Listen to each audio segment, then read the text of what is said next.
ನಮಸ್ಕಾರ, ಶುಭ ಮುಂಜಾನೆ. ಚಂದದ ಚಂದನದ ಅಂದದ ಬೆಳಗು ಕಾರ್ಯಕ್ರಮಕ್ಕೆ ಅಕ್ಕರೆಯ ಸ್ವಾಗತ.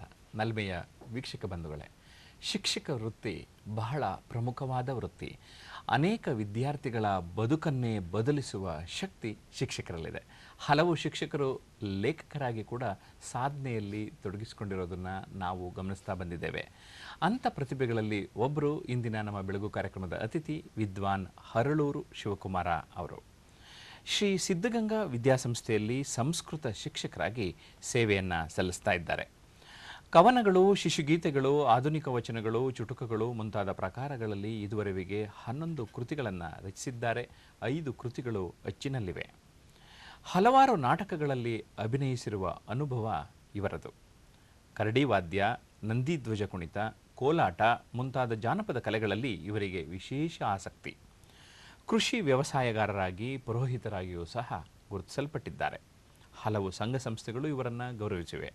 ಕರ್ನಾಟಕ ಕವಿರತ್ನ, ಸಾಹಿತ್ಯ ಚಿಂತಕ, ಬಸವಜ್ಯೋತಿ, ಅತ್ಯುತ್ತಮ ಜಿಲ್ಲಾ ಶಿಕ್ಷಕ ಪ್ರಶಸ್ತಿಗಳ ಪುರಸ್ಕೃತರಾಗಿದ್ದಾರೆ. ವಿದ್ವಾನ್ ಹರಳೂರು ಶಿವಕುಮಾರ್ ಅವರೇ, ಬೆಳಗು ಕಾರ್ಯಕ್ರಮಕ್ಕೆ ತಮಗೆ ಆತ್ಮೀಯ ಸ್ವಾಗತ. ನಮಸ್ಕಾರ. ನಮಸ್ತೆ. ತಮಗೆ ಸಾಹಿತ್ಯದಲ್ಲಿ ಆಸಕ್ತಿ ಯಾವ ರೀತಿ ಮೂಡಿತು ಅಂತ ಕೇಳ್ಬೋದಾ? ಖಂಡಿತ ಹೇಳ್ತೀನಿ ಸರ್. ನಮ್ಮೂರು ಹರಳೂರು, ತುಮಕೂರು ತಾಲೂಕು, ತುಮಕೂರು ಜಿಲ್ಲೆ. ನಮ್ಮ ಗ್ರಾಮ ಕಲೆಗೆ ಬಹಳ ಪ್ರಾಶಸ್ತ್ಯವನ್ನು ಕೊಡ್ತಕ್ಕಂಥ ಒಂದು ಪುಣ್ಯ ಗ್ರಾಮ. ಕಲೆಗಳ ನೆಲವೀಡು ಅಂತಲೇ ಹೇಳ್ಬೋದು. ಸುಮಾರು ವರ್ಷದಲ್ಲಿ ನಮ್ಮ ಗ್ರಾಮದಲ್ಲಿ ಒಂದು 20 ನಾಟಕಗಳನ್ನು ಕಲಿತಿದ್ರು. ಬಯಲು ಆಟ, ಆಮೇಲೆ ನಮ್ಮ ಗ್ರಾಮಕ್ಕೆ ಕೂಡ ತೊಗಲು ಗೊಂಬೆ ಆಡ್ತೋರು, ಈ ರೀತಿ ನಮ್ಮ ಜಾನಪದ ಕಲೆಗಳೆಲ್ಲವೂ ನಮಗೆ ಬರ್ತಾಯಿದ್ವು. ನಮ್ಮ ಗ್ರಾಮದಲ್ಲಿ ಬೇರೆ ಬೇರೆ ಕಲಾ ತಂಡಗಳು ತಿಂಗಳಾನುಗಟ್ಟಲೆ ನಮ್ಮ ಊರಲ್ಲೇ ವಾಸ್ತವ್ಯ ಹೂಡಿ ನಾಟಕಗಳನ್ನು ಅಭಿನಯಿಸಿ ಅವೆಲ್ಲ ಪ್ರದರ್ಶನ ಮಾಡ್ತಿದ್ವು. ಆ ವಿಚಾರ ನಮಗೇನಾಯಿತು, ನಾನು ನಿನ್ನ ಚಿಕ್ಕ ಹುಡುಗ, ಆ ಬಾಲ್ಯದಲ್ಲಿ ನಾನು ಆ ನಾಟಕಗಳನ್ನ ನಾವನ್ನೆಲ್ಲ ನೋಡ್ತಾ ಇದ್ನಲ್ಲ, ನಾವು ಈ ರೀತಿ ಆಗಬೇಕು, ನಾವು ಈ ರೀತಿ ಸಾಹಿತ್ಯವನ್ನು ಬೆಳೆಸ್ಕೊಬೇಕು, ಕಲೆಗಳನ್ನು ಮೈಗೂಡಿಸ್ಕೊಳ್ಬೇಕು, ಇಂತಹ ಅಭಿರುಚಿ ನನಗೆ ಬಾಲ್ಯದಲ್ಲಿ ಮೂಡಿತು. ಆಮೇಲೆ ನನ್ನ ತಂದೆ ಶ್ರೀ ಶಂಭುಲಿಂಗಯ್ಯ ಅಂತ, ನಮ್ಮ ತಾಯಿ ಸಾಕಮ್ಮ, ಇವರು ಕೂಡ ಬಡತನದಲ್ಲಿದ್ದರೂ ಕೂಡ ಮಕ್ಕಳ ಕಲೆಗೆ ಎಂದೂ ಕೂಡ, ವಿದ್ಯೆ ಕಲಿಯೋದಕ್ಕಾಗಲಿ ಕಲೆಗಾಗಲಿ ಎಂದೂ ಕೂಡ ಅವರು ಧಕ್ಕೆ ತಂದವರಲ್ಲ. ಅವರ ಪ್ರೋತ್ಸಾಹ ಎಲ್ಲವೂ ಕೂಡ ನನ್ನನ್ನು ಈ ಒಂದು ಕಲೆಗೆ ತಂದು ನಿಲ್ಲಿಸಿದೆ, ಸಾಹಿತ್ಯಕ್ಕೆ ಪ್ರೇರಣೆಯಾಗಿದೆ ಅಂತ ನನ್ನ ಭಾವನೆ. ಅಂದ್ರೆ ಇಲ್ಲಿ ಪೋಷಕರ ಪಾತ್ರ ತುಂಬಾ ಪರಿಣಾಮವನ್ನು ಬೀರುತ್ತಲ್ವಾ? ಖಂಡಿತ ಸರ್. ಯಾಕಂದ್ರೆ ಪೋಷಕರಿಲ್ದಲೇನ ಯಾವುದೇ ಒಂದು ಪ್ರಗತಿ ಸಾಧಿಸಕ್ಕೆ ಖಂಡಿತ ಸಾಧ್ಯ ಇಲ್ಲ ಅಂತ ನನ್ನ ಭಾವನೆ.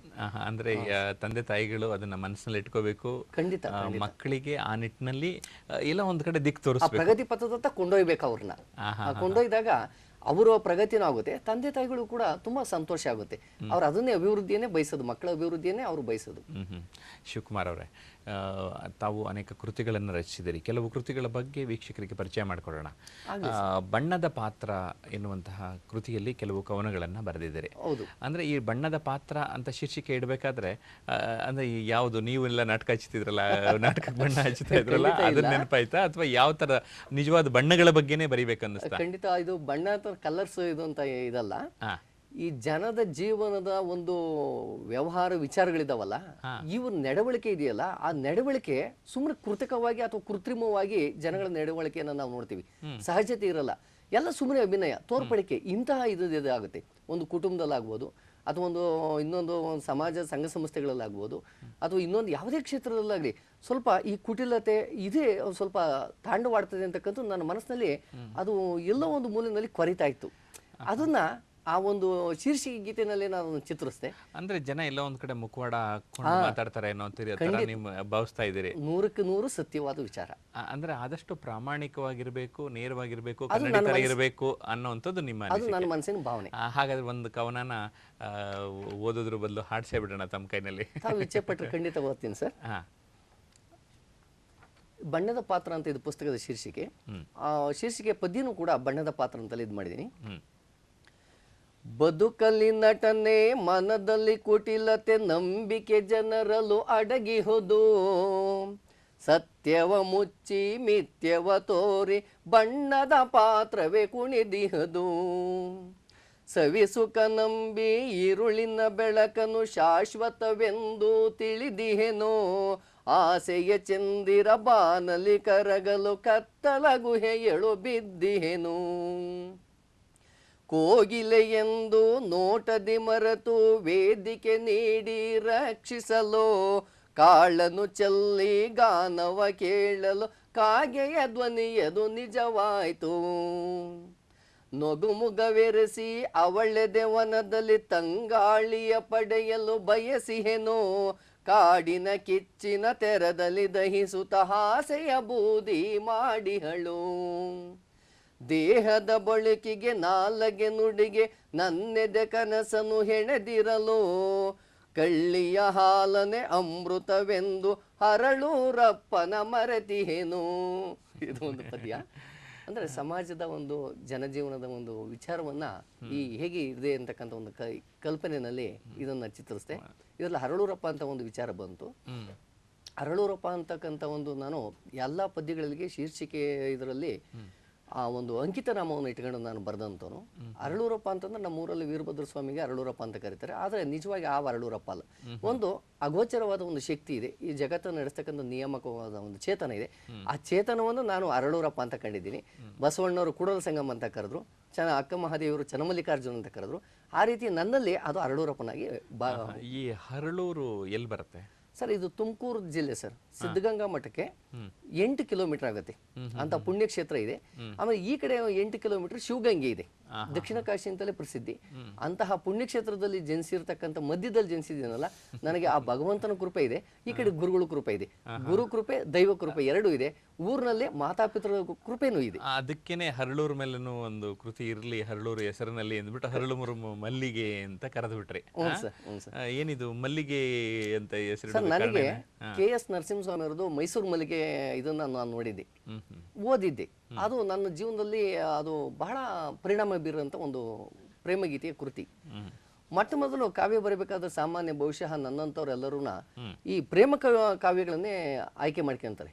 ಅದೇ ರೀತಿಯಾಗಿ ನಾನು ಈ ಪ್ರೇಮ ಕಾವ್ಯಗಳು ಮತ್ತು ಜನಜೀವನದ ಕಾವ್ಯಗಳು ಎಲ್ಲವನ್ನ ಒಳಗೊಂಡು ನನ್ನ ಹರಳೂರಿನ ಕಾವ್ಯವನ್ನೇ ಹರಳೂರಿನ ಹೆಸರಿನಲ್ಲೇ ಕಾವ್ಯವನ್ನು ಬರೀಬೇಕು, ಒಂದು ಕೃತಿಯನ್ನು ರಚನೆ ಮಾಡಬೇಕು ಅಂತ ನನಗೆ. ನನ್ನ ಊರು ಅಂತಂದ್ರೆ ಬಹಳ ಅದಮ್ಯವಾಗಿರ್ತಕ್ಕಂಥ ಆಸೆ ನನಗೆ.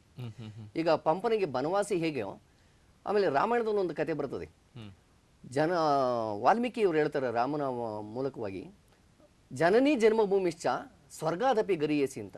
ತಾಯಿ ಮತ್ತು ತಾಯಿನಾಡು ಸ್ವರ್ಗಕ್ಕಿಂತಲೂ ಸಮಾನ ಅಂತ. ಅದಕ್ಕೋಸ್ಕರವಾಗಿ ನನಗೆ ಎಷ್ಟೇ ತೊಂದರೆಗಳು ಬಂದರೂ ಕೂಡ, ಎಷ್ಟೇ ತೊಂದರೆಗಳು ಬೇರೆಯವ್ರು ಕೊಟ್ಟರು ಕೂಡ, ನಾನು ಅರಳೂರಿನಲ್ಲೇ ವಾಸ ಮಾಡಿದ್ದೀನಿ, ಅರಳೂರಿನಲ್ಲೇ ಇದ್ದೀನಿ, ಅರಳೂರಿನಲ್ಲೇ ನನ್ನ ಜೀವನವನ್ನು ಕಾಣಬೇಕು, ಸಮಸ್ತ ಜೀವನ ಅರಳೂರಲ್ಲೇ ತ್ಯಾಗ ಮಾಡಬೇಕು ಅಂತಕ್ಕಂಥ ನನ್ನ ಊರಿನ ಬಗ್ಗೆ ಅಷ್ಟೊಂದು ಖಂಡಿತ ಸರ್, ಖಂಡಿತ. ನನ್ನ ತಾಯ್ನಾಡಿನ ಬಗ್ಗೆ, ನನ್ನ ತಾಯಿ ಬಗ್ಗೆ ನನಗೆ ಅಭಿಮಾನ ಅಂತಕ್ಕಂಥ ಅಷ್ಟೊಂದು ಇದೆ ಅಂತ ನನ್ನ ಭಾವನೆ. ಸಿದ್ಧಗಂಗಾ ಸಿರಿಮಲ್ಲಿಗೆ, ಹರಳೂರು ಮಲ್ಲಿಗೆಯಿಂದ ಸಿದ್ಧಗಂಗಾ ಸಿರಿಮಲ್ಲಿಗೆಗೆ ಹೋಗಿ ಅಲ್ಲೊಂದು ಮಲ್ಲಿಗೆಯನ್ನು ನೋಡಿದ್ರಿ. ಯಾಕೆಂದ್ರೆ ಶಿವಕುಮಾರ ಸ್ವಾಮೀಜಿ ಅವರ ಬಗ್ಗೆ ಇವತ್ತು ನಾವು ತುಂಬಾ ಕೇಳಿದ್ದೇವೆ. ಮತ್ತೆ ಅವ್ರಿಗೆ ಬಗ್ಗೆ ಅಪಾರವಾದ ಗೌರವವನ್ನ ಎಲ್ಲ ಜನಸಾಮಾನ್ಯರು ನೀಡ್ತಾ ಇದ್ದಾರೆ. ತಾವು ಹತ್ರದಿಂದ ನೋಡ್ತಾ ಇರೋಂಥವ್ರು, ಅವ್ರ ಬಗ್ಗೆ ಕೃತಿ ಬರೆದಿರೋರು, ಆ ಸ್ವಾಮೀಜಿ ಬಗ್ಗೆ ಒಂದೆರಡು ಮಾತು. ಸರ್, ಜಗತ್ತಿಗೆ ಸೂರ್ಯ ಒಬ್ಬನೇ. ಇಡೀ ನನಗೆ ಕಂಡಂಗೆ ನನ್ನ ಜಗತ್ತಿಗೆ ನನ್ನ ಸಿದ್ಧಗಂಗಾ ಶಿವಕುಮಾರ ಸ್ವಾಮೀಜಿ ನನಗೆ ದೈವ, ನಮ್ಮ ನಾಡಿಗೂ ದೈವ, ನಮ್ಮ ವಿಶ್ವಕ್ಕೆ ದೈವ ಅಂತ ನನ್ನ ಭಾವನೆ. 10,000 ಮಕ್ಕಳನ್ನು ಅಲ್ಲಿ ಸಾಕಿ ಸಲಹಿ ಸ್ವಾಮೀಜಿಯವರ ಸ್ವತಃ ನಿಂತ್ಕೊಂಡು ಆ ಮಕ್ಕಳಿಗೆ ಸ್ನಾನ ಮಾಡಿಸೋದಾಗಲಿ, ಅಥವಾ ಅವರನ್ನು ಆರೈಕೆ ಮಾಡೋದಾಗಲಿ, ಅವ್ರ ಪ್ರೀತಿ ವಾತ್ಸಲ್ಯ ಎಲ್ಲವನ್ನು, ತಾಯಿಯನ್ನು ಮರೆಸಿ ಅವರು ನಿಂತ್ಕೊಳ್ತಾರೆ, ತಂದೆಯನ್ನು ಮರೆಸಿ ನಿಂತ್ಕೊಳ್ತಾರೆ, ಒಬ್ಬ ಸ್ನೇಹಿತನನ್ನು ಮರೆಸಿ ಸ್ನೇಹಿತರಾಗ್ತಾರೆ. ಅಷ್ಟು ಅವರಿಗೆ ಸುಮಾರು 106 ವಯಸ್ಸಿನಲ್ಲಿ ಇದ್ದು ಕೂಡ ಮಕ್ಕಳ ಜೊತೆಯಲ್ಲಿ ಅವರು ಒಡನಾಟ ಇದೆ. ಮಕ್ಕಳನ್ನು ಲಾಲಿಸ್ತಾರೆ, ಪಾಲಿಸ್ತಾರೆ. ಆ ರೀತಿಯಾಗಿ ಮಾತೃ ಸ್ವರೂಪರಾಗಿದ್ದಾರೆ, ಪಿತೃ ಸ್ವರೂಪರಾಗಿದ್ದಾರೆ, ಗುರುಗಳ ಸ್ವರೂಪವಾಗಿ ಕುಲ ಜಾತಿ ಮತ ಭೇದ ಯಾವುದು ಪರಿಗಣನೆ ಮಾಡಿದ್ರೆ ಇವ ನಮ್ಮವ ಇವ ನಮ್ಮವ ಇವ ನಮ್ಮವ ಅದೊಂದೇ ಮಂತ್ರ ಅವರಿಗೆ. ಅಂತಹ ಮಂತ್ರದಿಂದ ಅವರು ಈ ಜಗತ್ತನ್ನು ಸಲಹುತ್ತಾ ಇದ್ದಾರೆ. ಅವರ ಒಂದು ಪ್ರೇರಣೆ, ಅವರ ಒಂದು ಆಶೀರ್ವಾದ ನಾನು ಈ ಮಟ್ಟಕ್ಕೆ ಬೆಳೆಯಕ್ಕೆ ಸಾಧ್ಯ. ಎಲ್ಲೋ ಒಂದು ಮೂಲೆಯಲ್ಲಿ ಕಸದ ಗೂಡಾಗಬೇಕಾಗಿರ್ತಕ್ಕಂಥ ತಂದು ಇವತ್ತು ಈ ಸ್ಥಾನಮಾನಕ್ಕೆ ನಿಲ್ಲಿಸಿರ್ಬೇಕಾದ್ರೆ ಅವರಿಗೆ ನಾನು ಶಿರಸಾ ನಮಸ್ಕಾರವನ್ನು ಮಾಡೋದ್ರಲ್ಲಿ ಬಹಳ ಹೆಮ್ಮೆ ಇದೆ, ಪೂಜ್ಯತೆ ಇದೆ. ಅಂತಹ ಗುರುಕುಲದ ಒಂದು ನೆನಪಿಗೋಸ್ಕರವಾಗಿ ಸ್ವಾಮೀಜಿಯವರಿಗೂ ಆ ಒಂದು ಸಿದ್ಧಗಂಗಾ ಸಿರಿಮಲ್ಲಿಗೆ ಅಂತಕ್ಕಂಥ ಕೃತಿಯನ್ನು ರಚನೆ ಮಾಡಿ 365 ಚೌಪದಿ ಇರತಕ್ಕಂಥ ಪದ್ಯಗಳು, ಅವುಗಳನ್ನು ಅವರ ದಿನನಿತ್ಯದ ಬದುಕಿಗೆ ಒಂದೊಂದರಂತೆ ಅವರು ನಡೆಸ್ತಕ್ಕಂಥ ಕಾರ್ಯ ಚಟುವಟಿಕೆಗಳನ್ನು ಕುರಿತು ಅವರಿಗೆ ಕೃತಿಯನ್ನು ಬರೆದು, ಒಂದು ವಿಶೇಷ, ನಮ್ಮೂರಿಗೆ ಗುರುಗಳನ್ನು ಭಕ್ತಿಯಿಂದ ಅವರನ್ನು ಸ್ವೀಕರಿಸಿ ನಮ್ಮೂರಲ್ಲಿ ಅವರಿಗೆ ಗುರುವಂದನಾ ಕಾರ್ಯಕ್ರಮವನ್ನು ಮಾಡಿ ಅವರಿಗೆ ಆ ಕೃತಿ ಅರ್ಪಿಸಿದ್ನಲ್ಲ, ಆ ಧನ್ಯತೆ ಖಂಡಿತ ನನ್ನಲ್ಲಿ ತುಂಬಿಕೊಂಡಿದೆ ಅಂತ ನಾನು ಭಾವನೆ. ತುಂಬ ಸಂತೋಷ. ಈ ಭುವನ ಭಾಗ್ಯ ಅನ್ನೋಂತಹ ಮತ್ತೊಂದು ಕವನ ಸಂಕಲನ ತಂದ್ರಿ. ಈ ಒಂದು ಭುವನ ಭಾಗ್ಯ ಯಾವ ಥರ ನಿಮಗೆ ಭಾಗ್ಯ ಅಂತ ಅನಿಸುತ್ತೆ? ಸರ್, ಇದರಲ್ಲಿ ಭಾಗ್ಯ ಅಂತ ಹೇಳಿರಿ, ನನಗೆ ನನ್ನ ಮಗಳು ಭುವನ ಅಂತ, ಬಹಳ ಪ್ರೀತಿಯ ಮಗಳು. ಆಮೇಲೆ ನನ್ನ ಅಕ್ಕ ಇದ್ದಾಳೆ ಸೌಭಾಗ್ಯ ಅಂತ, ಹೊನ್ನಾರನಹಳ್ಳಿ ಅವ್ರು ಕೊಟ್ಟಿದ್ದೀವಿ. ಅವರು ನನ್ನ ಅಕ್ಕರೆಯ ಅಕ್ಕ. ಈ ಭುವನ ಮತ್ತು ಸೌಭಾಗ್ಯ ಇವರಿಬ್ಬರು ಸೇರಿಸ್ಬಿಟ್ಟು ಒಂದು ಹೆಸರಾಯ್ತು. ಆದ್ರೆ ಈ ಭುವನಕ್ಕೆ ಒಂದು ಭಾಗ್ಯದ ಒಂದು ಜ್ಯೋತಿ ಇದೆ, ಅದೇ ನಮ್ಮ ಶಿವಕುಮಾರ ಸ್ವಾಮೀಜಿಯವರು. ಇವ್ರ ಮೂವರ ಈ ತ್ರಿವೇಣಿ ಸಂಗಮ ಅಂತ ಹೇಳ್ತೀವಲ್ಲ, ಆ ರೀತಿಯಾಗಿ ಇವ್ರ ಮೂವರ ಒಂದು ಪ್ರೀತಿ, ವಾತ್ಸಲ್ಯ, ಒಂದು ಗುರು ರಕ್ಷೆ ಇವೆಲ್ಲನೂ ಒಳಗೊಂಡು ಆ ಒಂದು ಭುವನ ಭಾಗ್ಯ ಎಂಬತಕ್ಕಂಥ ಒಂದು ಕೃತಿಯನ್ನು ರಚನೆ ಮಾಡಿದೆ. ಅದಕ್ಕೆ ಆ ಒಂದು ಶೀರ್ಷಿಕೆಯನ್ನು ಇಟ್ಟು ಅದರಲ್ಲಿ ಗುರುವಿಗೆ ಆ 90 ಇವರಲ್ಲಿ ಅವ್ರ 101 ಜನ್ಮದಿನೋತ್ಸವದ ನೆನಪಿಗೋಸ್ಕರವಾಗಿ 2009ರಲ್ಲಿ ಅವರಿಗೆ ಈ ಕೃತಿಯನ್ನು ಅರ್ಪಣೆ ಮಾಡಿ ನಾನು ಧನ್ಯನಾದೆ ಅಂತ ನನ್ನ ಭಾವನೆ. ಹಾರುವ ಮುಗಿಲೆಡೆಗೆ ಅನ್ನುವಂತಹ ಪ್ರೇಮ ಗೀತೆಗಳನ್ನು ರಚಿಸಿದ್ರಿ. ತಾವು ಹೇಳಿದ್ರಿ ಎಲ್ಲ ಕವಿ ಇಂದ ಮೇಲೆ ಪ್ರೇಮ ಗೀತೆಗಳನ್ನು ಬರೀತಾರೆ ಅಂತ. ಸಾಮಾನ್ಯವಾಗಿ ಅವರು ಯೌವನದಲ್ಲಿದ್ದ ಕವನ ಬರೆಯೋದ್ರಿಂದ ಇದು ಹಾಗೆ ಮನಸ್ಥಿತಿ ಹಾಗಿರುತ್ತೇನೋ ಅಂತ ಅನ್ಸುತ್ತೆ. ತಮ್ಮ ಮನಸ್ಥಿತಿ ಹೇಗಿತ್ತು ಸರ್? ಪ್ರತಿಯೊಬ್ಬನಿಗೂ ಈ ಭಾವನೆಗಳು ಅಂತಕ್ಕಂಥದ್ದು ಪುಟಿದ್ ಹೇಳ್ತಾ ಇರ್ತವೆ. ಆಮೇಲೆ ಆ ಹರೆಯದ ದಿನಗಳಿರ್ತಾವಲ್ಲ, ಅವು ಇನ್ನೂ ಹೆಚ್ಚಿನದಾಗಿ ನಮ್ಮನ್ನ ಪ್ರೇರೇಪಿಸ್ತಾ ಇರ್ತವೆ. ಅವಾಗ ಬರಿಬೇಕು, ಪ್ರೇಮಗೀತೆ ಹಾಡಬೇಕು, ಈ ರೀತಿಯಾಗಿ ಆ ಒಂದು ಭಾವನಾ ಲೋಕದಲ್ಲಿ ನಾವು ತೊಡಗಿಕೊಂಡು ಅಂತ ಸಂದರ್ಭದಲ್ಲಿ ಇದು ಹಾರುವ ಮುಗಿಲೆಡೆಗೆ ಅಂತ ಒಂದು ಕೃತಿಯನ್ನ ಮೂಡಿಸ್ತು. ಈ ಮೂಡಿಸಿ ಇದರಲ್ಲಿ ಪ್ರೇಮ ಗೀತೆಗಳು ಮತ್ತು ಇತರೆ ಕೆಲವು ಗೀತೆಗಳು ಕೂಡ ಸೇರ್ಕೊಂಡು ಇದು ಹಾರುವ ಮುಗಿಲೆಡೆಗೆ ಅಂತಕ್ಕಂಥ ಒಂದು ಕವನ ಪುಸ್ತಕವನ್ನು ನಾನು ರಚನೆ ಮಾಡಿದೆ. ಅದರ ಒಂದು ಕವನವನ್ನ ವಾಚಿಸ್ತೀನಿ. ಖಂಡಿತ ಸರ್, ಒಂದು ಹೇಳ್ತೀನಿ ಸರ್. ಇದು ಹಾರುವ ಮುಗಿಲೆಡೆಗೆ ಅಂತಲೇ ಶೀರ್ಷಿಕೆ ಗೀತೆ. ಪ್ರೇಮದ ಚಿಲ್ಲುಮೆಯೇ ಬಾ, ನನ್ನೊಲವಿನ ಪ್ರಿಯತಮೆ ಬಾ, ನಲ್ಮೆಯ ಮಾತಿಂದ ನನ್ನನ್ನು ಸೆಳೆದ ಪ್ರೇಯಸಿ ನೀ ಬಾ, ನೋವನ್ನು ದೂಡಿದ ನಲಿವನ್ನು ತುಂಬಿದ ಅರೆಕ್ಷಣ ಬಿಡದ ಸಿರಿಮೊಗವ ನಿಂದುತ್ತ, ಪ್ರೇಮದ ಚಿಲುಮೆಯೇ ಬಾ, ತಪವಗೈವೆ ನಿನಗೆ ಫಲವ ತಾರೆಯನಗೆ, ನಿನ್ನನ್ನೇ ಧ್ಯಾನಿಸುವೆ ನಿನ್ನೊರತು ಯಾರಿಹರೇ, ನೋವಾದ ಮನದ ಬೇಗೆ ಬಯಸಿಹುದು ನಿನ್ನ ಕಿರುನಗೆ, ಕುಣಿಯುತ್ತ ಬಾರೆ ನನ್ನೆಡೆಗೆ ಹಾರುವ ಸೇರಿ ಮುಗಿಲೆಡೆಗೆ. ಏನ್ ನಿಮ್ಮ ಅನುಭವನೇ ಬರ್ದಿರೋ ಹಂಗಿದೆ ಅಥವಾ ಅನುಭವನ ಕಲ್ಪನೆನಾ? ಅನುಭವ ಮತ್ತು ಕಲ್ಪನೆ ಎರಡು. ಸ್ವಲ್ಪ ಭಾವನಾ ಜೀವಿ, ಸ್ವಲ್ಪ ಪ್ರೀತಿ ಪ್ರೇಮ ಈ ವಿಚಾರದಲ್ಲಿ ಸ್ವಲ್ಪ ಹೆಚ್ಚು ಒತ್ತು ಕೊಟ್ಟಿದ್ದೀನಿ ಅಂತಕ್ಕಂಥ ನನ್ನ ಭಾವನೆ. ಅಂದ್ರೆ ಈ ಸಾಹಿತ್ಯ ಬರೆಯೋರು ಸ್ವಲ್ಪ ಭಾವನಾ ಜೀವಿಗಳಾಗಿರ್ತಾರೆ. ಭಾವನೆಗಳಿಲ್ದಲೇನ ಯಾವುದು ಮೂಡಲ್ಲ ಅಂತ ಎಲ್ಲರೂ ಹಿರಿಯರು ಹೇಳ್ತಾರೆ. ಪ್ರತಿಯೊಬ್ಬರಿಗೂ ಭಾವನೆ ಮೂಡಬೇಕು. ಆ ಭಾವನೆ ಮೂಡಿದಾಗಲೇ ಅದು ಕಾವ್ಯವಾಗಲಿ ಅಥವಾ ಒಂದು ಕಲೆಯಾಗಲಿ. ಈ ಭಾವನೆಗಳಿಗೆ ತನ್ನದೇ ಆದಂತಹ ಒಂದು ಮಹತ್ವ ಇದೆ ಅಂತ. ಖಂಡಿತ ಇದೆ ಸರ್, ಖಂಡಿತ ಇದೆ. ಭಾವನೆಗಳೇ ಜೀವನದ ಬದುಕು ಅಂತ ನಾನು ತಿಳ್ಕೊಂಡಿರ್ತಕ್ಕಂಥ ವ್ಯಕ್ತಿ. ಜೀವನದಲ್ಲಿ ಆ ಭಾವನೆಗಳಿಲ್ಲ ಅಂದ್ರೆ ಎಲ್ಲೋ ಒಂಥರ ಜೀವನ ಸಪ್ಪೆ ಜಡ ಆಗಿಬಿಡ್ತದೆ, ಚೈತನ್ಯ ಅನ್ನೋದಿರಲ್ಲ. ಆ ಚೈತನ್ಯ ಇರಬೇಕು ಅಂತಂದ್ರೆ ಭಾವನೆಗಳು ಪುಟಿದು ಹೇಳಬೇಕು, ಆಗ್ಲೇ ಜೀವನದ ಚೈತನ್ಯ ಅಂತಕ್ಕಂಥ ನನ್ನ ಭಾವನೆ. ಹೌದು. ನಾವು ಮಕ್ಕಳ ಗೀತೆಗಳನ್ನ ಶಿಶುಗೀತೆಗಳು ಅಂತ ಏನು ಕರಿತೇವೆ, ಅದು ಬರೆಯೋರು ತುಂಬಾ ಕಡಿಮೆ ಆಗ್ತಾ ಇದ್ದಾರೇನೋ ಅಂತ ಅನ್ಸುತ್ತೆ. ತಾವು ಮಕ್ಕಳ ಗುರುಕುಲ ಅನ್ನುವಂತಹ ಒಂದು ಶಿಶುಗೀತೆಗಳ ಕೃತಿಯನ್ನು ಕೂಡ ರಚನೆ ಮಾಡಿದ್ದೀರಿ. ಇದರಲ್ಲಿ ತಾವು ಯಾವ ತರ ಪ್ರಯತ್ನ ಪಟ್ಟಿದ್ದೀರಿ ಸರ್? ಮಕ್ಕಳ ವಿಚಾರ ಇದೆಯಲ್ಲ, ಮಕ್ಕಳನ್ನು ನಾವು ಅವರಲ್ಲೇ ಕುರಿತು ಕೇಂದ್ರೀಕರಿಸಿ ನಾವು ಪಾಠ ಮಾಡ್ತಾ ಇರ್ತೀವಿ. ಮಕ್ಕಳೇ ನಮಗೆ ಸರ್ವಸ್ವ. ಆ ಮಕ್ಕಳ ಬಗ್ಗೆ ನಾವು ಚಿಂತನೆ ಮಾಡಿದಾಗ ಮಕ್ಕಳ ಲಾಲನೆ, ಅವರ ಆಟ ಪಾಠ ಅವೆಲ್ಲ ಇದಾವಲ್ಲ, ಅವರ ಕನಸುಗಳು, ಅವೆಲ್ಲವನ್ನು ನಾವು ಗಮನಿಸಿದಾಗ ನಾವು ಸಹಜವಾಗಿ ಮಕ್ಕಳಾಗಿ ಬಿಡ್ತೀವಿ. ಒಮ್ಮೊಮ್ಮೆ ಆ ಮಕ್ಕಳಾದಾಗ ನಾವೇ ಮಕ್ಕಳಾಗಿ ನಿಂತ್ಕೊಂಡು ನಾವೇ ಆ ಸ್ಥಾನದಲ್ಲಿ ನಿಂತ್ಕೊಂಡಾಗ ನಮಗೆ ಭಾವನೆಗಳು ಮೂಡ್ತವೆ. ನಾನು ಮಗುವಾಗಿದ್ರೆ ಹೇಗೆ, ನಾನೀಗ 8ನೇ ಕ್ಲಾಸಲ್ಲಿ ನಾನು ಏನು ಮಾಡ್ತಿದ್ದೆ, ಈ ರೀತಿ ಎಲ್ಲ ಚಟುವಟಿಕೆಗಳು ಬರ್ತದೆ. ಆಮೇಲೆ ಮನೆಗಳಲ್ಲಿ ಇರ್ತಾವಲ್ಲ, ಸಾಮಾನ್ಯ ಒಂದು ಮನೆಯಲ್ಲಿ ಮಕ್ಕಳುಗಳ ಜೊತೆ ಒಡನಾಟ ಆಡ್ತಿರ್ತೀವಿ. ಆ ಒಡನಾಟ ಆಡಿದಾಗ ಆ ಮಕ್ಕಳ ಒಂದು ಚಟುವಟಿಕೆ ಇದೆಯಲ್ಲ, ಆ ಚಟುವಟಿಕೆನೇ ಕಾವ್ಯ ಆಗಿಬಿಡ್ತದೆ. ಈಗ ನಮ್ಮ ಮನೆಯಲ್ಲಿ ಮಕ್ಕಳು ಇರ್ತವೆ, ನಮ್ಮ ಸುಶಿ ಇರ್ಬೋದು, ನಮ್ಮ ತೋಷಣ ಇರ್ಬೋದು, ನಮ್ಮ ಭುವನ ಇರ್ಬೋದು, ಇವರೆಲ್ಲ ಇದಾರಲ್ಲ, ಇವರ ಒಂದು ವಿಚಾರ, ಅವರ ಆಟವೇ ನನಗೆ ಪ್ರೇರಣೆ ಅಂತ ನಾನು ಹೇಳ್ಬೋದು. ಆಮೇಲೆ ಮಕ್ಕಳ ಗುರುಕುಲ ಅಂತ ಯಾಕಿಟ್ಟೆ, ನಾನು ಗುರುಕುಲದಲ್ಲಿ ಕರ್ತವ್ಯ ನಿರ್ವಹಣೆ ಮಾಡ್ತಾ ಇದ್ದೀನಿ. ಅವರ ಒಂದು ವಿಚಾರಕ್ಕೋಸ್ಕರ ಮಕ್ಕಳಿಗೆ ಸಿದ್ಧಗಂಗಾ ಮಠದಲ್ಲಿ 10,000 ಜನ ಮಕ್ಕಳಿಗೆ ನಾನು ಈ ಕೃತಿ ಅರ್ಪಣೆ ಮಾಡಿದ್ದೀನಿ ಅಂತಕ್ಕಂಥ ಒಂದು ಭಾವನೆ ನನ್ನ ಮನಸ್ಸಿನಲ್ಲಿ ತುಂಬಾ ಸಂತೋಷವನ್ನು ತಂದು ಕೊಟ್ಟಿರ್ತಕ್ಕಂಥ ವಿಚಾರ. ಇತ್ತೀಚಿನ ದಿನಗಳಲ್ಲಿ ಏನಾಗಿದೆ ಅಂದ್ರೆ, ಮಕ್ಕಳ ಕೃತಿ ಅಂದ್ರೆ ಹ್ಯಾರಿ ಪಾಟರ್ ಈ ತರ ವಿದೇಶಿ ಸಂಸ್ಕೃತಿಯತ್ತ ಎಲ್ಲೋ ಒಂದ್ ಕಡೆ ಹೋಗ್ತಾ ಇದೆಯೇನೋ ಅಂತ ಅನ್ಸುತ್ತೆ. ಈ ನಿಟ್ಟಿನಲ್ಲಿ ತಮಗೇನು ಅನ್ಸುತ್ತೆ? ಇಲ್ಲ ಸರ್, ಇದು ಮಕ್ಕಳ ಸಾಹಿತ್ಯ ಅಂತಕ್ಕಂಥದ್ದು ನಮ್ಮಲ್ಲೂ ಇತ್ತು. ಸಂಸ್ಕೃತದಲ್ಲಿ ಪಂಚತಂತ್ರ ಅಂತ ಬರ್ತದೆ, ಹಿತೋಪದೇಶ ಅಂತ ಬರ್ತದೆ. ಇದರಲ್ಲೆಲ್ಲ ಮಕ್ಕಳನ್ನು ಕುರಿತಾಗಿರ್ತಕ್ಕಂಥ ಮಕ್ಕಳಿಗೋಸ್ಕರವಾಗಿ ಅಂತ ದಡ್ಡರಾಗಿರ್ತಕ್ಕಂಥ ವಿದ್ಯಾರ್ಥಿಗಳನ್ನ ಬುದ್ಧಿವಂತರನ್ನ ಮಾಡೋದಕ್ಕೆ ಮಕ್ಕಳ ಸಾಹಿತ್ಯವನ್ನೇ ರಚನೆ ಮಾಡಿದ್ದಾರೆ. ಅಂದ್ರೆ ಇತ್ತ ಕಡೆಗೆ ಗಮನ ಪೋಷಕರು ಹರಿಸ್ಬೇಕು, ಮಕ್ಕಳಿಗೆ ತಂದು ಕೊಡಬೇಕು, ನಿಜ. ಅದು ಕಣ್ಣಿಗೆ ಕಾಣೋಂಗ್ ಇಡಬೇಕು ಅಂತ ಅನ್ಸುತ್ತಲ್ವಾ? ನಿಜ, ಖಂಡಿತ ಸರ್. ಯಾಕೆಂದ್ರೆ ನಾವು ಮಕ್ಕಳಿಗೆ ಪ್ರತಿ ದಿವಸ ಬರ್ಬೇಕಾದ್ರೆ ಕವರಲ್ಲಿ ನಾವು ತಿಂಡಿಯನ್ನು ಹಿಡ್ಕೊಂಬಂದು ಕೊಡ್ತಿರ್ತೀವಿ. ತಿಂಡಿ ಕೊಡ್ಲಿ ಬೇಡ ಅಂತ ಹೇಳಲ್ಲ, ತಿಂಡಿ ಜೊತೆಗೆ ಒಂದು ಪುಸ್ತಕ ತಂದು ಕೊಡ್ಲಿ. ಪುಸ್ತಕ ಸಂಸ್ಕೃತಿ ಬೆಳೆಸ್ಕೊಂಡ್ರೆ ನಮ್ಮ ಜೀವನದಲ್ಲಿ ನಾವು ಎಲ್ಲವನ್ನೂ ಕಲ್ತಂಗೆ. ನಾವು ಪುಸ್ತಕ ಸಂಸ್ಕೃತಿಯನ್ನು ನಾವು ಬಿಟ್ಟು ಅಂತಂದ್ರೆ ನಮಗೆ ಉಳಿದಿದ್ದು ಯಾವುದೂ ಇಲ್ಲ ಅಂತ ನನ್ನ ಭಾವನೆ. ಇನ್ನು ಅನೇಕ ಪ್ರಸಂಗಗಳು ನಮ್ಮ ಜೀವನದಲ್ಲಿ ಬರ್ತಾ ಇರುತ್ತೆ. ಆ ಪ್ರಸಂಗಗಳನ್ನ ಮೆಲ್ಕ್ ಹಾಕ್ತಾ ಇರ್ತೇವೆ, ಕೆಲವರು ಹೇಳ್ಕೊಂಡ್ಬಿಡ್ತಾರೆ. ಆದ್ರೆ ನಿಮ್ಮಂತವ್ರು ಬರೆದು ಬಿಡ್ತೀರಿ, ನೆನೆ ಅಂತಾನೆ ಹೆಸರಿಟ್ಬಿಟ್ಟಿದ್ದೀರಿ ಅದಕ್ಕೆ. ಸುಮಾರು ಪ್ರಸಂಗಗಳಲ್ಲಿ ಯಾವ್ದಾದ್ರು ಒಂದು ಪ್ರಸಂಗ ಯಾವ ತರದ ಬರೆದಿದ್ದೀರಿ ಅನ್ನೋಂಥದ್ದು? ಸರ್, ನೆನೆ ಅಂತಕ್ಕಂಥದ್ದು ಸುಮಾರು 20 ಕಥೆಗಳನ್ನ ಒಳಗೊಂಡಿರ್ತಕ್ಕಂಥದ್ದು.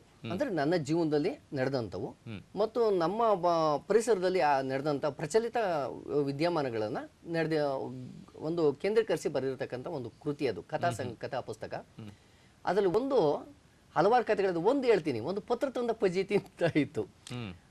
ಅದು ಏನಾಗುತ್ತೆ ಅಂತಂದ್ರೆ, ಒಂದ್ಸಲಿ ನಮ್ಮ ಊರಿನಲ್ಲಿ ಶನಿವಾರ ಶಾಲೆ ಬಿಟ್ಟು ನಾನು ಹೊಲದ ಹತ್ರ ದನ ಕರು ಇಟ್ಕೊಂಡು ಹೋದೆ. ಹೊಲದ ಹತ್ರ ನಮ್ಮ ತಾಯಿ ಒಂದು ಪತ್ರ ತಂದು ಕೆಲವ್ರ ಕೈ ಓದಿಸಿಕೊಂಡು ಆ ಪತ್ರ ತಂದು ನನಗೆ ಮತ್ತೆ ಕೊಟ್ರು. ಓದೋ, ಏನು ಬರ್ದಿದೆ, ಲೆಟರ್ ಬಂದಿದೆ ನೋಡು, ಪತ್ರ ಬಂದಿದೆ ಅಂದು. ನಾನು ಅದು ಓದ್ದೆ. ಓದ್ತಿದ್ದಂಗೆ ನನ್ನ ತಾಯಿ ಹಿಡ್ಕೊಂಡು ದಬ ದಬ ದಬ ದಬ್ಬನ ಬಡ್ದು ಬಿಸಾಕ್ಬಿಟ್ರು. ಯಾಕೆ ನನ್ನ ತಾಯಿ ಈ ರೀತಿ ಲೆಟರ್ ಓದಿ ಹಿಂಗೆ ಹೊಡಿತಾರಲ್ಲ ಅಂತಕ್ಕಂಥ ನನಗಿದಾಯ್ತು. ಆಮೇಲೆ ಯಾಕಮ್ಮ ಹಿಂಗೆ ಹೊಡಿತೀಯ ಅಂತ, ಎಲ್ಲ ಸುಳ್ಳು ಹೇಳ್ತೀಯಾ ಅಂತಂದ್ರು. ಆಮೇಲೆ ಇನ್ನೊಂದ್ಸಲಿ ಅವರು ಎಲ್ಲ ಪಕ್ಕದಲ್ಲಿ ಇರ್ತಾರೆ, ಯಾಕಕ್ಕ ಹಿಂಗೆ ಹೊಡಿತಿ ಅಂತಂದ್ರು. ಅಲ್ಲ, ಇವನಿಗೆ ಲೆಟ್ರ್ ಓದೋ ಅಂತಂದರೆ ಗಿಣ್ಣು ತಿನ್ಬೇಕಂತೆ, ಗಿಣ್ಣು ಮಾಡಿದ್ರೆ ಊರಿಗೆ ಬಾ ಅಂತ ಹೇಳೋದು ಸುಳ್ಳು ಹೇಳೋದು ಅಂತ ನನ್ನ ತಾಯಿ ಮತ್ತೆ ಇನ್ನೊಂದ್ಸಲಿ ಹೊಡೆದ್ರು. ಆಮೇಲೆ ಅಲ್ಲಿ ಇರ್ತಕ್ಕಂಥ ವಿದ್ಯಾವಂತರು ಅಲ್ಲೇ ಪತ್ರ ತಗೊಂಡು ಓದಿರು. ನಾನು ಏನು ಓದಿದ್ನೋ ಅದನ್ನೇ ಅವ್ರು ಓದಿರು. ಆಮೇಲೆ ಅವ್ರು ಕೇಳಿದ್ರು, ಯಾಕಕ್ಕ ಈ ರೀತಿ ಹೊಡಿತೀಯ ಅಂತ ಕೇಳಿದಾಗ ಅವ್ರು ಹೇಳಿದ್ರು, ಅಲ್ಲ, ಇವ್ರ ಅಣ್ಣ ಸಿದ್ಧಗಂಗಾ ಮಠದಲ್ಲಿ ಓದ್ತಾನೆ ಪ್ರಭುಶಂಕರ್ ಅಂತ, ಅವನು ಪತ್ರ ಬರೆದವನೇ, ಏನಪ್ಪ ಚೆನ್ನಾಗಿದ್ದೇನೋ ಓದ್ಬೇಕಣೋ ಅಂತ ಹೇಳಿಬಿಟ್ಟು ಇವನೇ ತಮ್ಮನಿಗೆ ಪತ್ರ ಬರೆದ್ರೆ ಇವನು ಗಿಣ್ಣು ತಿನ್ಬೇಕು, ನಾನು ಅಂಬ್ಲಿಗೆರೆನಲ್ಲಿ ಹೋಗ್ಬೇಕು, ಹಸು ಇದಿದೆ ಹಾಗೆ ಹೀಗೆ ಅಂತ ಸುಳ್ಳು ಹೇಳೋದ ಅಂತ ಬೈದರು. ಅಕ್ಕ, ಇಲ್ಲ, ಇವನು ಬರೆದಿರ್ತಕ್ಕಂಥ ಪತ್ರದಲ್ಲಿ ಏನಿದೆ ಅದನ್ನು ಓದಿದ್ದಾರೆ, ಸತ್ಯವಾದ ವಿಚಾರ. ಯಾಕೆ ಹೊಡಿತೀನಿ, ನಿನ್ಗೆ ಯಾರು ಹೇಳ್ದವ್ರು ಇದನ್ನು, ನಿನ್ಗೆ ಪತ್ರ ಓದಕ್ಕೆ ಬರಲ್ಲ, ನಿನ್ಗೆ ಹೇಳ್ದವ್ರು ಯಾರು ಅಂತ ಕೇಳಿರು. ಆಗ ಅವ್ರು ನಮ್ಮೂರು ರೇಣುಕಮ್ಮ ಕೊಟ್ಟಿದ್ದೆ, ರೇಣುಕಮ್ಮ ಓದಿಲ್ಲ ಅಂತಂದರು. ಆಮೇಲೆ ಅವ್ರಿಗೆ ಗೊತ್ತಾಯ್ತು, ಓಹೋ, ರೇಣುಕಮ್ಮ ಅಂತಂದ್ರೆ ಇವಳು ಅಕ್ಷರ ತರಗತಿನಲ್ಲಿ ಹೋಗಿದ್ಲು ಅಷ್ಟೇನಾ, ಅವಳಿಗೆ ಅಕ್ಷರ ಅಂತಕ್ಕಂಥ ಜ್ಞಾನನೂ ಸ್ವಲ್ಪ ಕಮ್ಮಿ ಇತ್ತು. ಅದಕ್ಕೆ ಅವಳು ಭಯ ಬಿದ್ದುಬಿಟ್ಟು ಸುಮ್ಮನೆ ನಮ್ಮ ಅಣ್ಣ ಮಡ್ತಲ್ಲಿ ಓದ್ತಾನೆ ಅನ್ನೋ ಗೊತ್ತಿತ್ತಲ್ಲ, ಆ ಒಂದು ನೆನಪಿನಲ್ಲಿ ಅವರು ಹೇಳ್ಬಿಟ್ಟಿದ್ರು. ಅಂತಹ ಒಂದು ಘಟನೆಗಳು ನನಗೆ ಹಲವು ಸಲ ಇವು ನಡೆದಿದ್ದಾವೆ. ಈ ರೀತಿ ಇನ್ನೂ ಹಲವಾರು ಘಟನೆಗಳು ನಡೆದಿದ್ದಾವೆ. ಅಂದ್ರೆ ಇಲ್ಲೆಲ್ಲ ಒಂದು ಕಡೆ ಅಕ್ಷರಗಳ ಮಹತ್ವವನ್ನ, ಸಾಕ್ಷರತೆಯ ಮಹತ್ವವನ್ನ ಇಂಥ ಪ್ರಸಂಗಗಳಿಂದ ಅರ್ಥ ಮಾಡಿಸ್ಲಿಕ್ಕೆ ಪ್ರಯತ್ನ ಪಡಬಹುದು. ಖಂಡಿತ. ನಾನು ಅದಕ್ಕೋಸ್ಕರ ಪತ್ರ ತಂದ ಫಜೀತಿ ಅಂತ ಹೇಳಿದ್ದು. ನಾವು ಓದ್ದಲೇ ಇದ್ರೆ ಎಂತ ಅವಘಡಗಳಿಗೆ ಸಿಗಾಕೊಂತೀವಿ, ಎಂತ ತೊಂದರೆಗಳಿಗೆ ಸಿಗಾಕೊಂತೀವಿ. ನಾವು ಇಷ್ಟೊಂದು ನೋಡಿ ಈ ಪ್ರತಿಯೊಂದು ಸವಲತ್ತುಗಳಿದ್ದಾವೆ ಈಗ, ಮೊದಲಷ್ಟು ಏನು ಕಷ್ಟ ಇಲ್ಲ. ಆದ್ರೂ ಓದತಕ್ಕಂಥ ಮಕ್ಕಳಲ್ಲಿ ಸ್ವಲ್ಪ ಆಸಕ್ತಿ ಕಮ್ಮಿ ಇದೆಯೇನೋ ಅನ್ನೋ ಭಾವನೆನೂ ಕೆಲವು ಸಲ ಮೂಡ್ತದೆ. ಆಮೇಲೆ ಅದಕ್ಕೆ ಪೋಷಕರು ಕೂಡ ಅದು ಒತ್ತು ಕೊಡಬೇಕು. ನಮ್ಮ ಮಕ್ಕಳು ಓದ್ತಾ ಇದ್ದಾರಾ, ಏನ್ ಮಾಡ್ತಾ ಇದ್ದಾರೆ ಅಂತ ಮಕ್ಕಳ ಬಗ್ಗೆ ಅವರು ಕೇಂದ್ರೀಕರಿಸಿದ್ರೆ ತಮ್ಮ ವಿಚಾರವನ್ನ, ಖಂಡಿತ ಮಕ್ಕಳು ಪ್ರಗತಿ ಪಥದತ್ತ ಸಾಕ್ತಾರೆ, ದೇಶದ ಭವಿಷ್ಯ ಉಜ್ವಲವಾಗುತ್ತೆ ಅಂತ. ಅಂದ್ರೆ ಸಾಹಿತ್ಯವನ್ನ ಈ ರೀತಿ ಕೂಡ ಬಳಕೆ ಮಾಡ್ಕೊಳ್ಬಹುದು, ಅದೇ ನಿಮ್ಗಳ ಉದ್ದೇಶ, ಲೇಖಕರ ಉದ್ದೇಶ ಅನ್ನೋದನ್ನ ತಾವು ತಿಳಿಸಿದಿರಿ. ಕೊಂಚ ವಿರಾಮದ ನಂತರ ನಮ್ಮ ಮಾತುಕತೆಯನ್ನ ಮುಂದುವರಿಸೋಣ.